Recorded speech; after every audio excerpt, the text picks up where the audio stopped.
po, ayon po dito sa pangalawang Anak ka sakno, na. mga mahihirap lalong nasasadlak, mga mayayaman lalong umuunlad, may kapangyarihan hindi sinusulyak, mga utang na loob mula sa mahihirap. Dito po, pinapakita po namin na yung mga mayayaman po, lalo po silang umuunlad. Tapos yung mga mahihirap po, lalo po silang nahihirapan yung parang wala na po pag-asa po. Tapos yung politiko naman po, na may malalaking utang na loob sa mga mahihirap, hindi po nila pinapansin. Pinapansin lang po yung mga mahihirap tuwing eleksyon, pag kailangan na po nila. Kaya po dito, yung mga mayayaman, inaabuso na lang po nila yung mga mahihirap, kinakawawa po nila.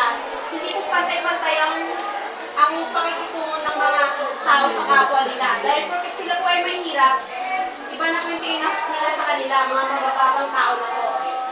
Tapos yung mga mayayaman po, lalo po silang tinitingala ng mga mahihirap kasi nga po, nangangailangan po sila ng pera para makakita lang po sila sa madali. Tapos yung politiko naman po, hindi nila pinapansin yung mga mahihirap. Kasi wala na silang kailangan dito. Sa kanila po pala. Yun lang. Salamat.